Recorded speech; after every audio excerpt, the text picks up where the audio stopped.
Hello students, in this video we will discuss the most important topic, the law of conservation of linear momentum. What is linear momentum? The amount of motion content in a body, amount of motion content in a body. और ये conserved या constant है कब होगी बेटा, वो condition क्या करेंगे हम इस लॉ के अंदर स्टडी करेंगे। पहले मैं इसकी डेफिनेशन लिखता हूं बेटा, ऑब्जर्व करो।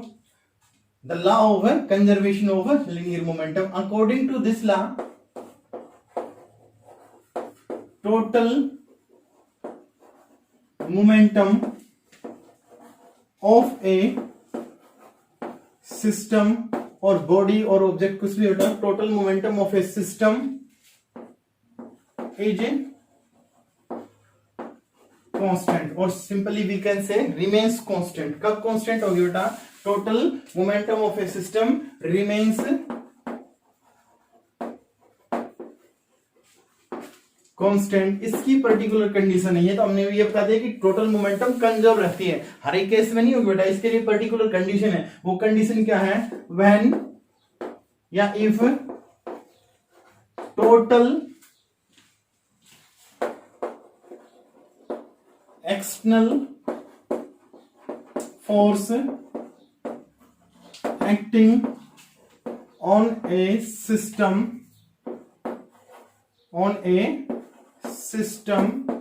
Is zero. मीन्स किसी भी सिस्टम के ऊपर यदि एक्सटर्नल फोर्स जीरो है, means there is no external force, then linear momentum of that system remains constant. हो जाएगा बेटा, क्लियर है? If total force acting on a system is zero, then momentum remains constant, या simply we can say according to this law the total momentum of a system remains constant. Condition क्या है? If या when total force acting on that system is zero. जब किसी भी object के ऊपर कोई भी फोर्स काम नहीं करेगी, तो मोमेंटम आफ्टर द इवेंट और बिफोर द इवेंट दोनों केस में क्या रहेगी बेटा? आपके पास सेम रहेगी। हो जाएगा क्लियर? जो मोमेंटम पहले थी वही मोमेंटम क्या होगी बेटा आपके पास बाद में होगी। देखो ध्यान से, according to Newton second law बेटा क्या पढ़ा था हमने?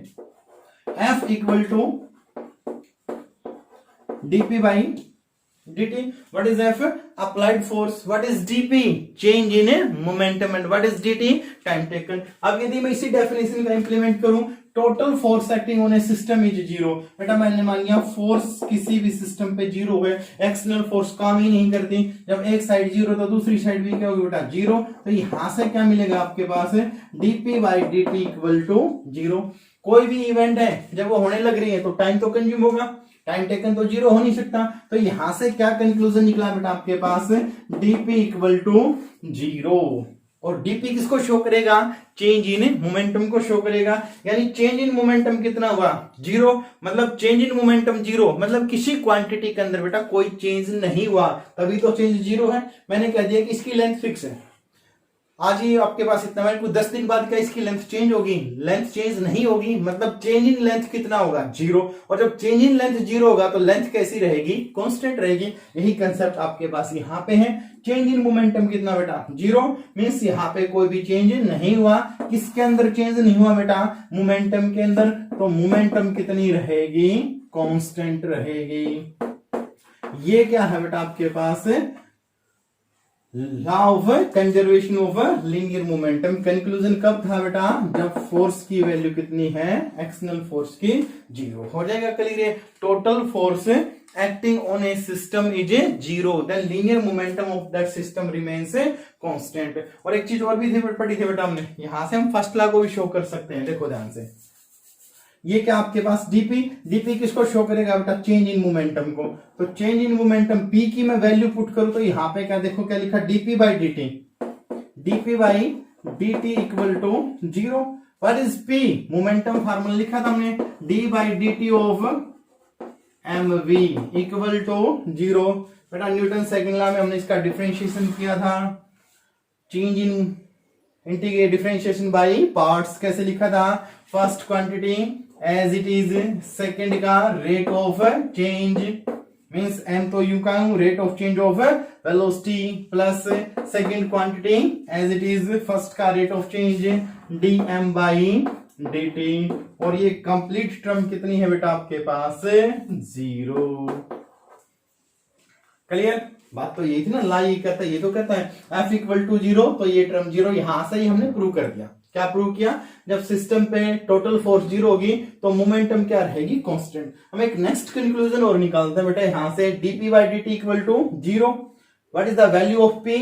mv। और इसको बेटा क्या किया हमने? डिफरेंशिएट किया, न्यूटन सेकंड लॉ के डेरिवेशन में भी किया था। First as it is second का rate of change plus second as it is first का रेट ऑफ चेंज। जब कोई ऑब्जेक्ट मूव करेगा तो उसके मास में कोई भी चेंज नहीं आएगा, तो चेंज इन मास कितना होगा बेटा? 0। तो डीएम की वैल्यू कितनी? 0। Then we are left with M dv by dt equal to किसके आएगा? 0 के। अब मैंने कह दिया बेटा दो क्वांटिटी है, पहली क्वांटिटी ये और दूसरी क्वांटिटी ये, दोनों का प्रोडक्ट 0 है। ये काम कब होगा? या तो पहली क्वांटिटी 0 या दूसरी क्वांटिटी 0 या दोनों ही 0, तभी तो पॉसिबल होगा ना। दो क्वांटिटी का प्रोडक्ट कितना बेटा आपके पास? 0। कब होगा पॉसिबल? या तो पहली 0 या दूसरी 0 या दोनों ही 0। जब कोई ऑब्जेक्ट चलेगा तो उसका मास तो 0 नहीं है ना, उसका मास तो ऑलरेडी कुछ ना कुछ हमने ऑब्जेक्ट कंसीडर किया, तो मास तो 0 हो नहीं सकता। तो मतलब क्या? दूसरी क्वांटिटी क्या होगी? 0। तो ये क्या इंप्लाई करेगा बेटा? This shows that dv by dt equal to 0। और dv बाई dt 0 का मतलब क्या बेटा? यहां से अगेन टाइम तो 0 हो नहीं सकता, जब टाइम 0 नहीं होगा तो इसका मतलब क्या होगा? dv कितना होगा बेटा? 0, यानी चेंज इन वेलोसिटी कितना होगा? 0। और जब चेंज इन वेलोसिटी 0 होगा तो वेलोसिटी कैसी हुई? कांस्टेंट, मतलब वेलोसिटी के अंदर कोई भी चेंज नहीं हुआ। यही क्या था आपके पास? फर्स्ट लॉ नहीं था बेटा? फर्स्ट लॉ भी तो ये कहता था जब कोई ऑब्जेक्ट के ऊपर हम फोर्स लगाएं तो रेस्ट से मोशन या मोशन से रेस्ट पे आएगा। कोई भी ऑब्जेक्ट रेस्ट में है तो रेस्ट में रहेगा, यूनिफॉर्म मोशन में है तो यूनिफॉर्म मोशन में। वेलोसिटी कैसी बेटा? कांस्टेंट। तो ऑब्जेक्ट कैसा होगा आपके पास? ये यूनिफॉर्म मोशन में। कब होगा यूनिफॉर्म मोशन में? When force acting on a system is 0। Conclusion तो वही आ गया ना बेटा आपके पास? ये 9th क्लास में आपके पास यहीं तक है। क्लियर? और ये बेटा एक्स्ट्रा है, ध्यान रखोगे। इसका कंक्लूजन क्या निकल के आता है? जब किसी ऑब्जेक्ट के ऊपर फोर्स 0 है तो यहाँ पे क्या कहेंगे? उसकी वेलोसिटी भी कैसी रहेगी बेटा? कांस्टेंट रहेगी। यहां से यहां तक का बेटा स्टेटमेंट, और ये जो टर्म है बेटा यहां से यहां तक की p इक्वल टू कांस्टेंट, ये कितने में आएगा बेटा? 3 मार्क्स में आएगा। हम 5 मार्क्स के लिए और एक कंप्लीट डेरिवेशन अभी फाइंड आउट करेंगे। अभी लास्ट टॉपिक क्या डिस्कस किया बेटा हमने? Law of conservation of linear momentum. If total force acting on a system is 0 then momentum remains conserved और कांस्टेंट। कंजर्व्ड और कांस्टेंट का क्या मतलब बेटा? कोई भी इवेंट होती है, यदि उसके ऊपर एक्सटर्नल फोर्स 0 है तो मोमेंटम बिफोर इवेंट और आफ्टर इवेंट क्या रहेगी बेटा? सेम रहेगी। यही हमने यहाँ पे एक्सप्रेशन को फाइंड आउट करना है। देखो क्या सिस्टम अपने पास। हमने पहला ऑब्जेक्ट कंसीडर किया बेटा m1, ये मूव करता है बेटा with initial velocity u1। Second object बेटा m2, ये मूव करता है बेटा किसके साथ? इनिशियल वेलोसिटी u2 के साथ। अब जैसे ही आपस में एक दूसरे के साथ कोलाइड करेंगे, सिचुएशन देखो बेटा क्या बनेगी आपके पास। पहला ऑब्जेक्ट m1, दूसरा ऑब्जेक्ट बेटा m2। पहला दूसरे पे फोर्स लगाएगा और दूसरा क्या करेगा? पहले पे फोर्स लगाएगा। यहां जो फोर्स लगी F12, force on first due to second, और दूसरा क्या करेगा बेटा? फर्स्ट के ऊपर फोर्स लगाएगा, सॉरी फर्स्ट क्या करेगा? सेकंड पे फोर्स लगाएगा, force on second due to first. Clear? Consider two particles or two objects having masses m1 and m2 moving with initial velocity u1 and u2. They collide with each other for small time interval dt. Collision जो होगा बेटा बहुत ही small time, short time के लिए होता है, यानी कि 1 मिनट 2 मिनट का कोलिजन चलेगा, कभी नहीं। पार्टिकल आएंगे, टकराएंगे और सेपरेट हो जाएंगे। ये जो टाइम इंटरवल होगा इंस्टेंटेनियस प्रोसेस होगा बेटा आपके पास। पहले पार्टिकल ने दूसरे पे फोर्स लगाई, force on second due to first, F12 force on first due to second, और कोलाइड करके क्या होगा बेटा? पार्टिकल सेपरेट हो जाएंगे। नेक्स्ट जो पिक्चर बनेगी कैसे बनेगी आपके पास? पहला पार्टिकल m1, अब इसकी जो बेटा फाइनल वेलोसिटी कितनी? v1, और सेकंड पार्टिकल बेटा m2, अब इसकी जो फाइनल वेलोसिटी है v2। क्या सिचुएशन है? फिर देखो ऑब्जर्व करो, दो पार्टिकल है बेटा, ये भी चल रहा है और ये भी चल रहा है। सिचुएशन क्या होगी? ये होगी, कोलाइड करेंगे फिर क्या होंगे? सेपरेट। हो जाएगा क्लियर। जो कोलिजन जो होगा बेटा वो कैसा होगा आपके पास इंस्टेंटेनियस होगा। अब सिचुएशन क्या बनती है बेटा आपके पास, पहले पार्टिकल पे फोर्स लगी, हाँ इसका नाम क्या लिखा बेटा हमने F12, और न्यूटन सेकंड लॉ क्या कहता है बेटा, what is force, rate of change of momentum के हमने इक्वल पढ़ा था मैथमेटिकली, और rate of change of momentum का मतलब क्या होगा, change in momentum with respect to time. तो पहले की मोमेंटम कितनी बेटा इनिशियल m1 u1, और फाइनल मोमेंटम कितनी m1 v1। तो चेंज इन मोमेंटम कितना हो बेटा, यहां से पहले हम लिखते हैं सपोज करो change in momentum, change in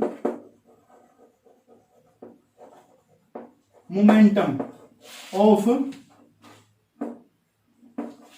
first particle m1 कितना बेटा आपके पास m1 v1 minus m1 u1। Clear बेटा, ये क्या है आपके पास है, चेंज इन मोमेंटम। सेकंड के लिए बेटा change in momentum of mass m2 कितना बेटा m2 v2 minus m2 u2, और जो टाइम टेकन होगा बेटा बोथ केसेस में क्या होगा आपके पास सेम होगा dt। क्लियर, तो अब यहां पे हम इनका यूज करके यदि हम न्यूटन सेकंड लॉ लिखने की कोशिश करें तो क्या कहेगा न्यूटन सेकंड लॉ, देखो क्या कहता है आपके पास, force on first due to second, ये फोर्स किस पे लगी है, फर्स्ट पार्टिकल पे, तो चेंज इन मोमेंटम भी किसका होगा, फर्स्ट पार्टिकल का। यहां पे क्या लिखा m1 v1 minus m1 u1 divided by time taken. ये कुछ भी नहीं बेटा, ये यही फॉर्म आपके पास F equal to dp by dt means force directly proportional to rate of change of momentum, और rate of change of momentum का मतलब क्या, change in momentum with respect to time. Change in momentum final minus initial momentum divided by time taken. Clear, ये क्या आ गया बेटा आपके पास इक्वेशन नंबर 1। सेकंड के लिए लिखे तो क्या लिखेंगे बेटा, F21 फोर्स किस पे लगी है, सेकंड पार्टिकल पे, तो चेंज इन मोमेंटम किसका होगा, सेकंड का। सेकंड की final momentum m2v2 mass into velocity final velocity, और initial momentum mass into initial velocity. क्या बनेगा आपके पास m2v2 minus m2u2 divided by time taken कितना आपके पास dt। ये क्या आ गया आपके पास इक्वेशन नंबर 2। क्लियर, आगे देखो क्या काम करते हैं इसमें। यदि इन दोनों इक्वेशन को मैं ऐड करूं तो क्या आएगा आपके पास, देखो ध्यान से, F12 plus F21 equal to first term कितनी बेटा m1, यहां से हम इकट्ठा लिख देते हैं m1 v1 minus m1 u1 divided by dt plus m2 v2 minus m2 u2 divided by dt। Sign को बड़े ध्यान से ऑब्जर्व करोगे। ये टर्म क्या है, यदि हम न्यूटन थर्ड लॉ की बात करें तो न्यूटन थर्ड लॉ क्या कहता था बेटा, to every reaction there is equal but opposite reaction, तो आगे क्या होगा माइनस साइन आएगा। F12 किसके इक्वल होगा, F21 के। पहला पार्टिकल दूसरे पार्टिकल पे जितनी फोर्स लगाएगा दूसरा पार्टिकल भी क्या करेगा, पहले पे उतनी फोर्स लगाएगा, लेकिन डायरेक्शन क्या होगी अपोजिट। तो यहां पे हम F12 के स्थान पर क्या कर सकते हैं बेटा, माइनस F12 कर दे, तो यहां पे क्या बना आपके पास F minus F21 plus F21 equal to m1 v1 minus m1 u1 divided by dt plus m2 v2 minus m2 u2 divided by dt।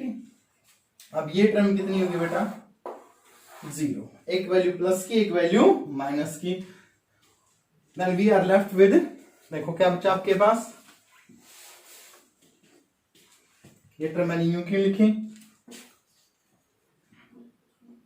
0 equal to m1 v1 minus m1 u1 divided by dt plus m2 v2 minus m2 u2 divided by dt। ये term हमने क्या put की बेटा 0। अब इन dt को common निकाल के मैं अपोजिट साइड ले जाऊं तो 0 से मल्टीप्लाई करेंगे, कंप्लीट टर्म क्या हो गया आपके पास 0। तो क्या बना आपके पास 0 equal to m1 v1 minus m1 u1 plus m2 v2 minus m2 u2। Next term पे क्या करना है बेटा, नेक्स्ट स्टेप में जो माइनस वाली टर्म आप इसको उठा के अपोजिट साइड ले जाओ, क्या होगी ये वैल्यू भी प्लस की और ये वैल्यू भी क्या होगी बेटा प्लस की। Means m1 u1 plus m2 u2 equal to m1 v1 plus m2 v2। अब ऑब्जर्व करो बेटा, ये क्या है मोमेंटम ऑफ फर्स्ट पार्टिकल कब बिफोर कोलिजन, और ये क्या बेटा मोमेंटम ऑफ सेकंड पार्टिकल कब बिफोर कोलिजन। तो ये क्या बना बेटा आपके पास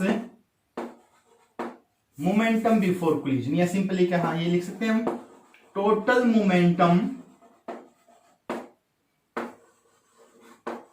बिफोर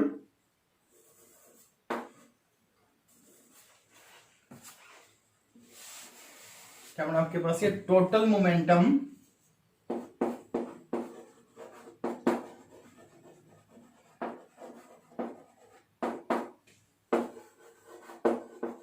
बिफोर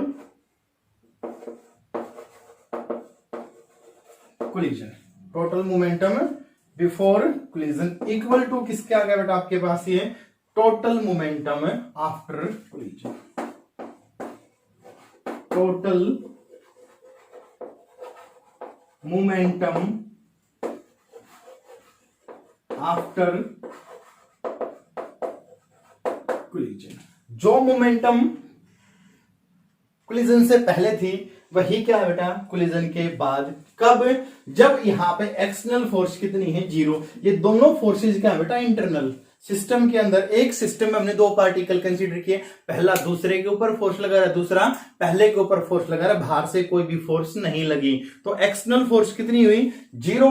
जब एक्सटर्नल फोर्स 0 हुई तो जो टोटल मोमेंटम पहले और दूसरे पार्टिकल की बिफोर कोलिजन थी वैसे ही मोमेंटम क्या बेटा आपके पास है आफ्टर कोलिजन है। ये क्या था आपके पास total momentum before collision equal to total momentum after collision. यानी एक पार्टिकल की मोमेंटम डिक्रीज होती है तो दूसरे की क्या होगी उतनी ही कोरिस्पॉन्डिंग इंक्रीज हो जाएंगी। टोटल मोमेंटम जो पहले और दूसरे की पहले थी वही क्या होगी बेटा टोटल मोमेंटम आफ्टर कोलिजन होगी। ये क्या आपके पास law of conservation of linear momentum.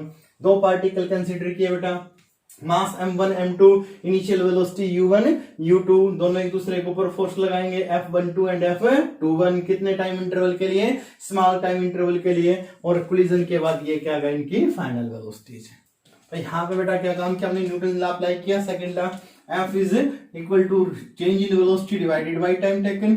ये फर्स्ट के लिए ये सेकंड के लिए, दोनों इक्वेशन को हमने ऐड कर दिया। यहाँ पे क्या यूज किया बेटा हमने न्यूटन से third law to every reaction equal and opposite reaction. तो F12 को हम क्या कर सकते हैं माइनस F21 कर सकते हैं, एक प्लस का एक माइनस का कैंसिल आउट बेटा। ये टर्म कितनी आएगी आपके पास 0। फिर नेक्स्ट क्या किया मैथमेटिकली dt को उठा के हम अपोजिट साइड ले गए, कंप्लीट टर्म कितने 0। नेक्स्ट यहाँ पे क्या किया बेटा 1 1 वाली जो टर्म थी initial m1 u1 and m2 u2 इनको उठा के हम एक्सचेंज करेंगे अपोजिट साइड। ये टर्म क्या होगी बेटा आपके पास टोटल मोमेंटम बिफोर कोलिजन, और ये क्या आपके पास टोटल मोमेंटम आफ्टर कोलिजन। तो यहां से क्या प्रूव होता है बेटा आपके पास total momentum before collision equal to total momentum after collision कब when external force acting on a system is 0। अभी हमने डिस्कस किया बेटा law of conservation of linear momentum, और कंक्लूजन क्या है आपके पास m1 u1 plus m2 u2 momentum of first particle before event या before collision plus momentum of second particle before event या बिफोर कोलिजन। तो ओवरऑल क्या बना बेटा आपके पास ये मोमेंटम बिफोर कोलिजन और इवेंट, और ये क्या था बेटा आपके पास मोमेंटम ऑफ फर्स्ट और सेकंड पार्टिकल आफ्टर कोलिजन और इवेंट। इसी का एक इंपॉर्टेंट एप्लीकेशन है बेटा आपके पास रिकॉइल ऑफ गन। यहाँ पे हम इसको थर्ड लॉ का यूज करके भी समझ सकते हैं। कभी आपने टेलीविजन वगैरह में देखा जब भी हम गन से बुलेट को फायर करते हैं तो हाथ के ऊपर क्या होगा बेटा, बैकवर्ड डायरेक्शन में फोर्स लगेगी।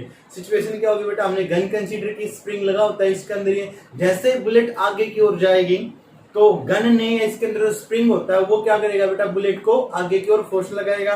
तो बुलेट क्या करेगी बेटा, गन के ऊपर बैकवर्ड डायरेक्शन में फोर्स लगाएगी। किसका इंप्लीमेंटेशन हुआ बेटा, ये न्यूटन से थर्ड लॉ का। गन ने बेटा बुलेट के ऊपर फोर्स लगाई है तो बुलेट भी क्या करेगी, उतनी फोर्स बैकवर्ड डायरेक्शन में किसके ऊपर लगाएगी, गन के ऊपर लगाएगी। और इसी को हम क्या बोलेंगे बेटा, रिकॉइल ऑफ गन। और हम law of conservation of linear momentum का यूज करके बेटा बैकवर्ड डायरेक्शन में गन के ऊपर कितनी वेलोसिटी इंप्लीमेंट होती है, या हमें गन की वेलोसिटी का पता है तो बुलेट कितनी वेलोसिटी से आगे की ओर जाएगी, हम ये फाइंड आउट कर सकते हैं। सिंपल सा कंसेप्ट है बेटा। देखो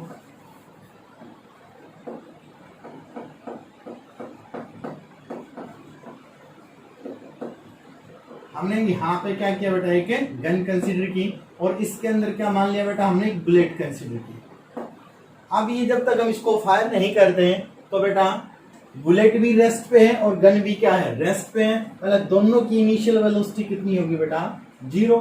हमने यहाँ पे गन, जो बुलेट का मास था कितना कंसीडर किया बेटा, m1, और जो गन का मास है बेटा कितना कंसीडर किया, m2। चलिए दोनों स्टार्टिंग में क्या आपके पास इनिशियली एट रेस्ट, बुलेट भी रेस्ट पे है और गन भी क्या बेटा आपके पास है रेस्ट पे, तो u1 और u2 क्या होंगे, 0। जैसे हम इसको फायर करते हैं, हमने मान लिया बेटा बुलेट गई है आगे की ओर विद वेलोसिटी v1।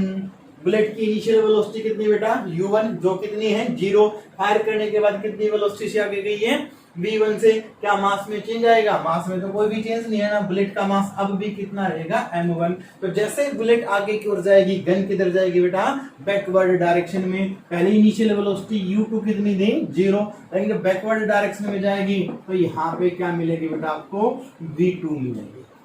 हो जाएगा क्लियर। और ये हमने v2 या v1 दोनों में से कोई भी एक गिवन होगा, सेकंड को क्या करेंगे, हमें फाइंड आउट करेंगे। तो देखो ध्यान से क्या बना बेटा, m1 and m2 be the masses of bullet and gun respectively, u1 and u2 be their initial velocity, means initial velocity of bullet and gun respectively, and what is v1 and v2, the final velocity of bullet and gun respectively। अब यही हम फार्मूले में put करें बेटा, देखो क्या आ गया आपके पास, m1 किसके लिए है, बुलेट के लिए। बुलेट की वेलोसिटी इनिशियल कितनी है, 0, तो यहाँ पे क्या पुट कर दिया बेटा हमने, 0 प्लस गन भी क्या आपके पास रेस्ट में है, m2 इंटू 0 इक्वल टू, ये तो क्या आ गया बेटा, टोटल मोमेंटम। जब दोनों ही रेस्ट पे है तो इनिशियल मोमेंटम कितनी होगी, 0। What is momentum, amount of motion, both are at rest means there is no motion, तो नेट मोमेंटम कितनी बेटा, 0 equal to total momentum after event. Mass बेटा बुलेट m1, वेलोसिटी कितनी बेटा,